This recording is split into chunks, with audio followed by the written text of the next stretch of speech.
이대희 목사의 바이블 포커스. 설교가 없는 예배가 가능할까? 우리는 보통 예배에서 가장 중요한 것이 설교라고 생각한다. 너무나 당연한 이야기로 들린다.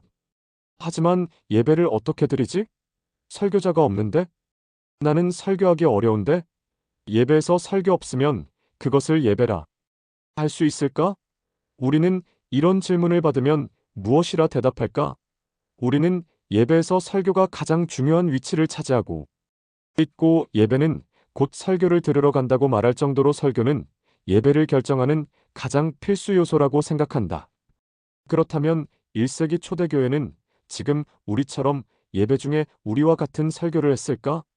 성경에는 그런 흔적을 찾아볼 수 없다. 지금 같은 1인의 강단에서 이루어지는 연설형 설교 방식은 찾기 힘들다. 지금과 같은 1인 설교자가 주도하는 설득과 연설형 설교는 구약과 신약의 교회 모임에서는 존재하지 않은 예배 방식이었다. 그것은 불신자 전도시에 사용한 방식이었다. 성전들과 행각, 거리, 총독 앞에서 유대인 회당에 가서 설교한 베드로와 바울의 모습은 모두 전도를 위한 설교 때 사용한 방식이다. 그들에게는 전도와 설득을 위해서 당연히 이런 연설형 설교 방식이 필요했다. 하지만 성도들의 모임인 교회 속에서는 이런 1인 설교자의 방식보다는 그리스도의 한몸된 공동체이기에 서로 말씀을 나누는 공유 방식을 사용했다. 그리고 일방적 설교보다는 주님의 분부한 말씀을 읽고 배우고 가르치고 권면하는 모습이 중심이었다. 신앙을 성숙하게 하고 몸을 온전하게 하는 구조로 예배가 이루어졌다. 서로 함께 나누고 서로 위로받고 권면하는 공동체 예배가 핵심이었다. 예배가 그리스도의 몸을 세우는 의미에서 보면 일방적 설교식보다는 양육의 권면과 가르침의 방식이 성경적이고 자연스럽다. 교회에 모인 이유는 하나님께 영광을 올리고 성도의 양육을 통하여 그리스도를 알아가는 일이었다.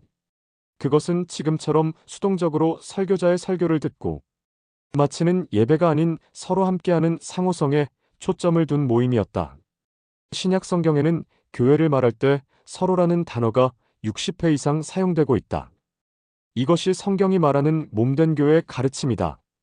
지금 우리의 예배도 이런 원리 속에서 이해하는 것이 바람직하다. 골로새서는 당시 골로새 교회의 예배의 모습을 보여주고 있다. 그리스도의 평강이 너희 마음을 주장하게 하라. 너희는 평강을 위하여 한 몸으로 부르심을 받았나니 너희는 또한 감사하는 자가 되라.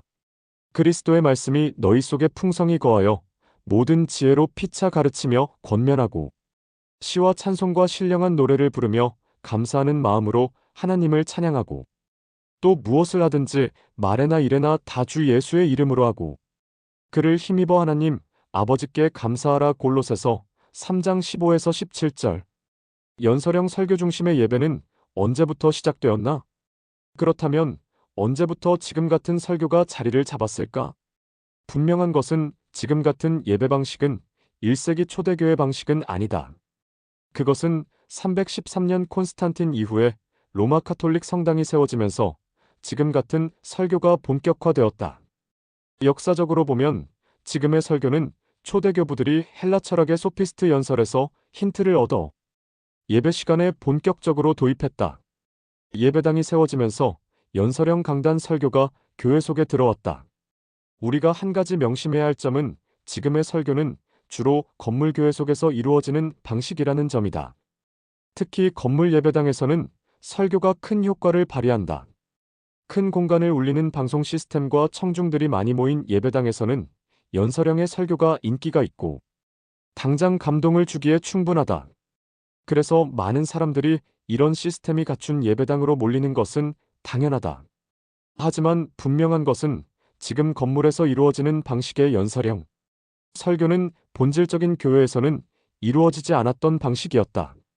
초대교회는 이런 예배당 교회는 존재하지 않았기에 이런 예배 방식은 없었다고 볼 수 있다. 지금 우리에게는 코로나로 인하여 예배당에서 예배 모임이 힘든 상황이 일어나고 있다. 이때마다 예배에 대한 많은 논란이 일어나고 있다. 어느 것이 정답이라고 말하기 어려운 점들이 있다.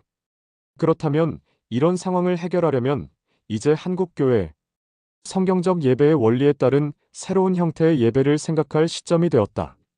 성경은 직접적인 예배 언급이나 예배 방식과 패턴이 소개되지 않았다.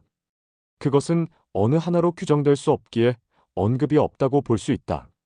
실천을 강조하는 신약의 서신서에는 직접적인 예배의 단어가 단 한 번도 나오지 않는다. 다만 로마서 12장 1절에 영적 예배라는 구절이 언급된다. 이것은 우리의 예배가 어떤 방식으로 행해야 할지를 보여주는 대목이다. 특히 주목할 것은 바울은 자신을 하나님의 복음의 제사장이라는 롬 15장 16절 말을 사용하면서 로마서 12장에서 16장 실천 내용 전체가 예배라는 것을 말하고자 함이 아니었을까?